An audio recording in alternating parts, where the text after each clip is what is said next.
Hello everybody, this is John Mark Johnson Jr. again, host of Reformed GGA, and today we're going to be talking about the subject of cartridge overpenetration. And the reason why I'm talking about this is because in the past I've said some different things about this, and some people have commented since I've said those things and pointed out that, especially as universal statements, some of the things I said are not really universally true. And so we'll go back and we'll revisit some of those statements. A lot of people know that my first centerfire gun that I ever bought for myself was a 9mm gun, and it was a 9mm carbine. And at the time, I was under the impression that handgun rounds would penetrate less than rifle rounds. And that's why I got it at the time. I lived in an apartment, and I still live in an apartment. And the idea of, I want something to protect myself, but if I happen to miss, I don't want the round to, go through the next 3 apartments that are in this apartment building and, potentially kill other people that are living alongside me, can wind up killing my neighbors. That would not be good. Defending myself, yes, I totally believe in that, but I also don't want to do unnecessary damage. Morally, that's obviously reprehensible, and then legally, of course, that's also a hugely major problem as well. And so there's good reasons to take a look at the issue of overpenetration. And in the past, I've said, well, initially, I thought that handgun rounds would penetrate less, and so that's why I got into using handgun rounds and carbines. And then, since then, I've learned that that's not the case, that intermediate rifle rounds will actually penetrate less, and I've said that as well. And well, now I'm here to say, well, that's not exactly true either. Intermediate rifle rounds like 5.56 or 5.45 by 39, 300 blackout, those kinds of cartridges can penetrate less than handgun rounds, but after doing that much more research on the subject, what I found is that it just really depends on a great number of factors. It depends on the medium that you're shooting at. So if you're talking about overpenetration of going through a medium when you don't intend to go through a medium, if you're talking about overpenetration in that sense, well, what it is that you're shooting at is really going to make a pretty big difference as to what goes further and what doesn't.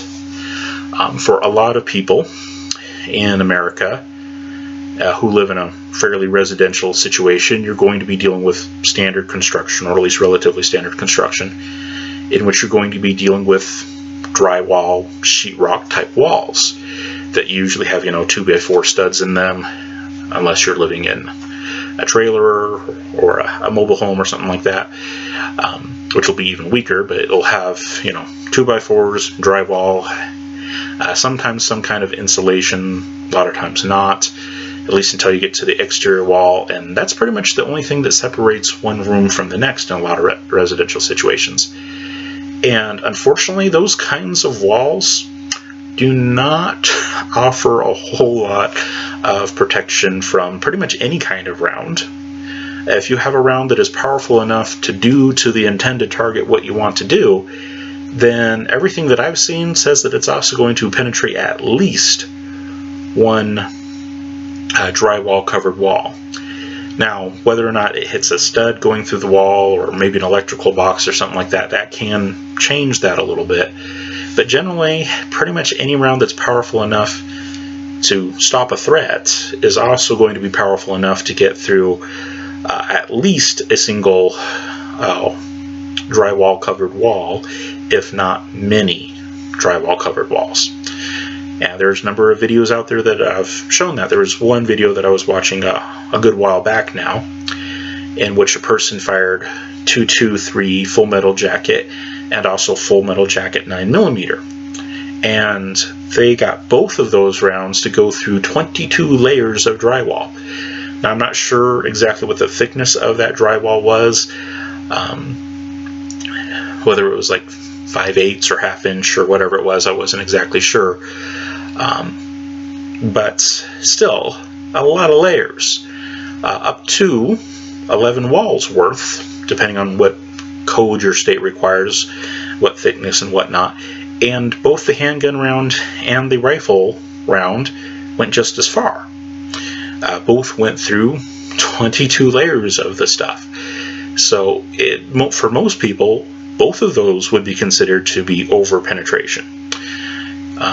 There are other cases, though, that I've looked at, or other examples online, and it's easy to find this stuff online. There's plenty of videos out there of people shooting stuff. It's kind of the American thing to do. What happens when we shoot at this? Well, let's find out. And there's lots of people that have done it. And so you can find a lot of stuff on it. And like I said, there's some cases out there with, like, drywall, for example, with full metal jacket rounds, where depending on the calibers that you're picking and how those calibers are loaded, what the barrel lengths of the guns that are involved, etc., sometimes where they will come out to be exactly the same. There are other videos that I've looked at in which the rifle did in fact penetrate more. For example, I think it was actually in that same video, they also threw in a hollow point 9mm and shot it through the drywall. And the hollow point didn't open up like it was supposed to. A lot of times hollow points won't open up in drywall like they're supposed to, but it did deform a little bit, and that was enough to slow it down so that it didn't get quite to the 22 layers that the full metal jacket 223 round did. I think it did like 17 layers or something like that. Still a lot. Many walls worth, many rooms worth of overpenetration. So it did a little better, but not by a ton. But then I've also seen other videos where people will take 223 like fragile rounds or varmint rounds, which are kind of designed to disintegrate upon impact, and fire that into substances like drywall or even in ballistics gelatin and various other mediums, and they usually do exactly what they're designed to do. They disintegrate pretty quickly and start tumbling and do all kinds of weird things, and they don't penetrate as far because of that. And if you're comparing that to a full metal jacket pistol round, yeah, the pistol round's going to go further.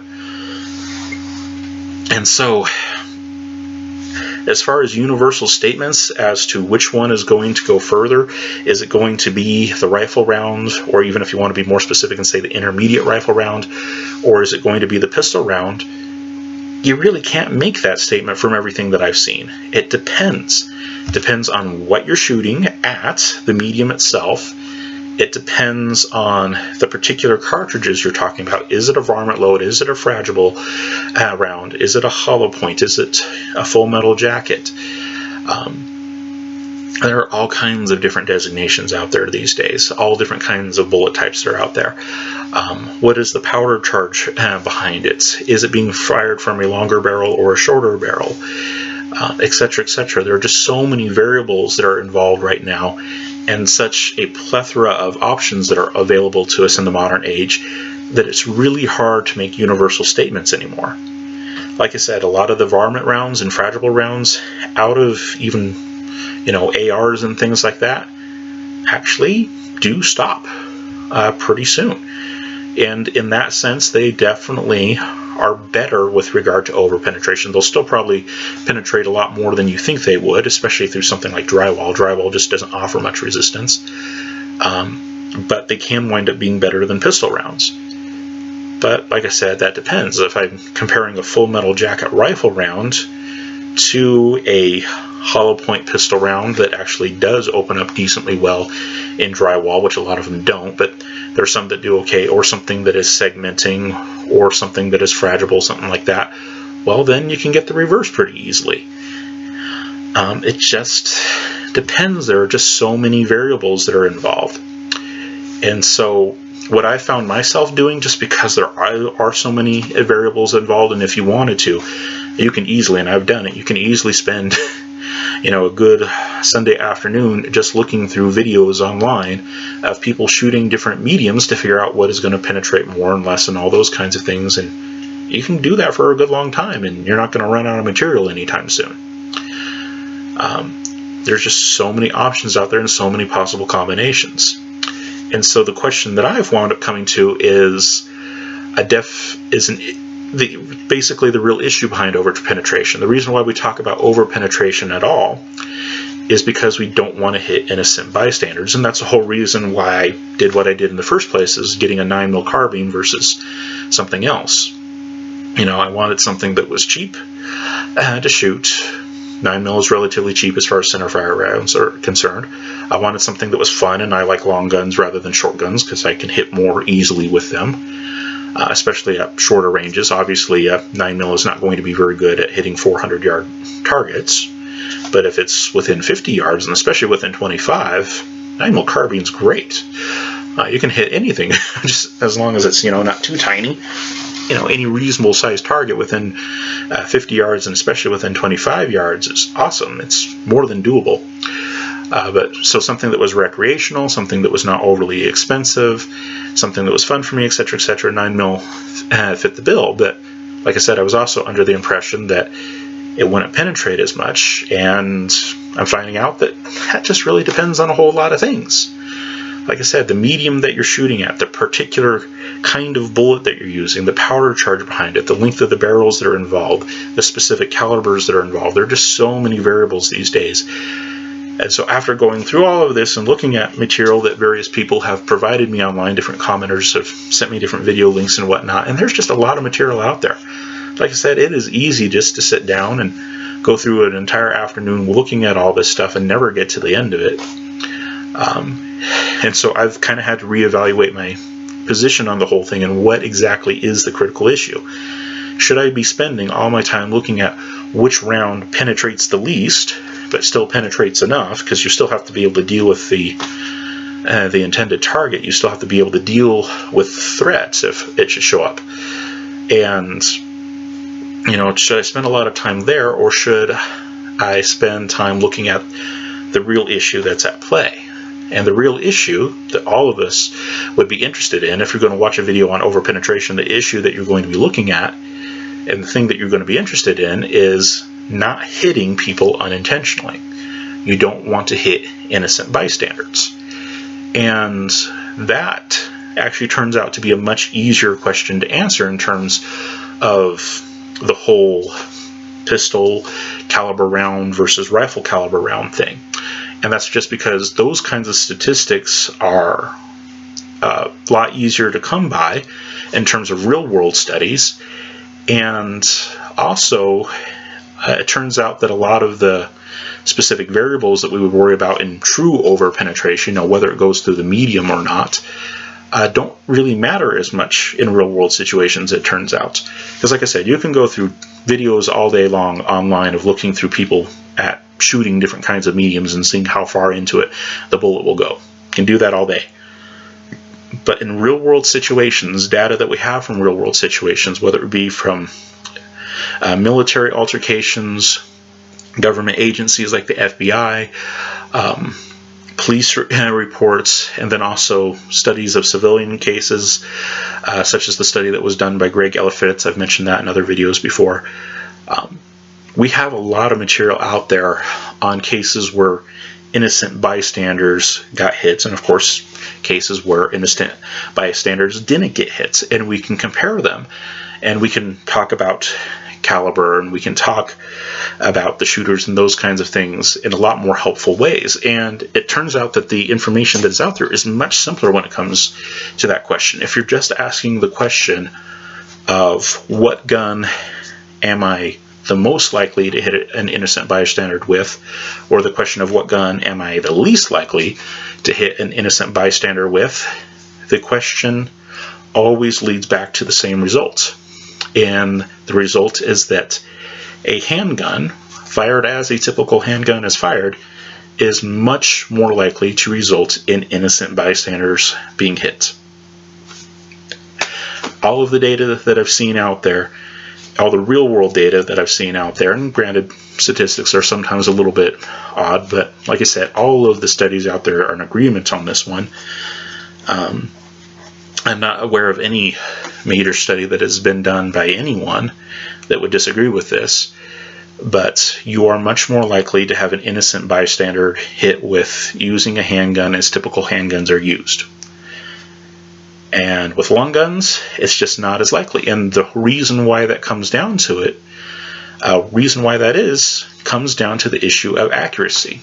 In stressful situations, and having a threat upon your life would be a stressful situation, Handguns just don't tend to be wielded as accurately, not by professionals like the police or the military, or by your average everyday citizen who owns a handgun.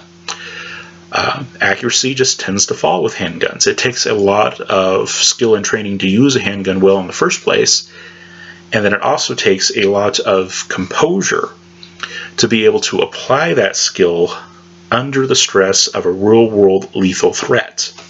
Okay, things change a little bit when you're on a two-way live fire range, as the saying goes.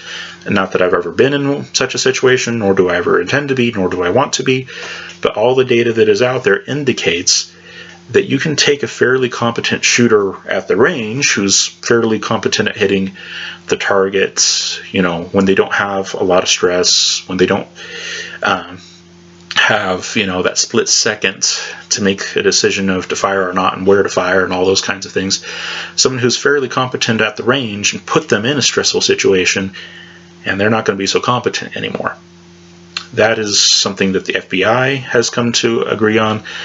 For example, a lot of police departments, including the NYPD, and a lot of other people that have released their department statistics have found out, and then also, like I said, in studies like the Greg Elephant study and whatnot, the number of times that altercations were able to be ended quickly without a lot of loss of rounds of missing. Long guns are the ones that are best. Handguns are hard to use in the first place, and they're especially hard to use under stress. Long guns, their functional accuracy will decrease with stress for sure, but usually not to the extent that you wind up getting collateral damage, that you wind up hitting innocent bystanders that you didn't intend to hit. And so my thing that I've wound up coming to as a result of this, as instead of arguing, is pistol rounds better or is intermediate rifle calibers better with regard to overpenetration, the bigger question is, which one are you more likely to miss with? Or putting it the other way, which one are you actually more likely to hit the intended target? Because the more likely you are to hit the intended target, the less likely you are to hit an innocent bystander. That is absolutely true no matter what study you look at. Look at studies that have looked at innocent bystanders being hit, and it always correlates with accuracy, which doesn't mean that there aren't cases where a bad guy gets shot and then someone was standing directly behind them and the bullet went through the bad guy and into the good guy behind him. Those kinds of situations do certainly exist, but on the whole, they're actually pretty rare. And the main reason why they're rare is because most people who shoot understand that if the round is going to be powerful enough to do what you want it to do, it's going to have to be capable of going through whatever you want it to do it to. So if you want a round that's powerful enough to stop a person, it's probably going to be capable of going through a person. And so a responsible gun user is going to check their backstop before firing a shot at a lethal threat. They're going to take due precautions to make sure, to the best of their ability, that no one is standing behind that threat to the greatest extent possible. Okay, so checking your background, you're checking your backstop, and also having a gun that you can use effectively and especially accurately under stress, as far as real-world statistics are concerned, are much more important for protecting innocent life than the specifics of whether it is a handgun round or a rifle round, whether it's a fragile, whether it's a hollow point, etc., etc. Okay. Make sure that you're accurate with it, and check your backstop before you shoot. And I'm not saying that there aren't situations in which people were more or less forced to fire into a crowd, because that's where the bad guy was, and he was presenting a lethal threat at that point, and some very bad things can happen as a result of that. But generally speaking, accuracy trumps specific bullet design, and it also trumps specific caliber pretty much every time. Not in every single case, but the vast majority of cases, accuracy trumps everything else. as far as real-world statistics are concerned. Like I said, FBI, NYPD, the Greg Elfrid study, to name a few specific sources, and then a host of other sources that you could look at from other police departments and other real-world study of civilian-involved shootings, etc., etc., all agree that accuracy is the issue when it comes to hitting innocent bystanders. Not to say that there can't be some complications that come along the way, but most of the time the real issue is whether or not you hit what you intended to hit. Okay, most of the time when innocent bystanders are hit, it's because you didn't hit the intended target. And I'm not saying that you shouldn't give any thought to how far into the target or how far past the target a particular round will go, but I'm just saying there's lots of possible combinations there. And the bigger issue is always going to be whether or not you hit the target. Get a gun that you can actually hit the target with first, and then worry about your particular bullet selection from there. Okay, but something that is going to be accurate at the expected ranges under stress is much more important than the particular bullets. Do consider it. Okay, after you get a gun that you're comfortable with, that you're accurate with, then consider specific cartridges, etc., etc., but get something that's sufficiently accurate first. And like I said, a long gun, even something like this has been checked and cleared off camera, but a long gun like the CZ Scorpion, and technically, legally speaking, this is considered a pistol, but it's more or less something that you can also fire more or less like a rifle. And because of that, it's going to be a whole lot more accurate than a typical handgun. And you can also get versions of these that have been SBR'd, turned into a legal short barrel rifle, that are going to behave similarly to a rifle in terms of having a relatively greater accuracy than a handgun is, especially under stress. I would recommend that people get something long. I'm not necessarily saying it has to be a CZ Scorpion. This is a 9mm gun. If you don't feel comfortable behind 9mm, get something more powerful. Get a rifle 223, 7.62 by 39, whatever. But whatever it is, make sure that it's something that you're going to be accurate with under stress. And for the vast majority of people out there, that is not going to be a handgun. Handguns are useful because of how small they are. You can conceal them better. They don't weigh as much, so carrying them around is easier in that regard. They can fit into smaller places, so as far as storage is concerned, handguns are better for that. Handguns are very utilitarian in that sense. But when it comes to real-world data, and it comes to the issue of loss of innocent life, handguns are awful by comparison. They are certainly handier to have for a great many reasons, but in terms of hitting someone that you didn't intend to hit, handguns are a lot more likely to do that than a long gun. And even if it's a long gun chambered in the same caliber, if it's a long gun in which you can get 3 points of contact instead of just the usual 2 arms out, then you're greatly increasing the probability not only that you're going to hit your intended target, but you're decreasing the probability that you're going to hit an unintended target. Okay, and that, I think, is the real takeaway from all this.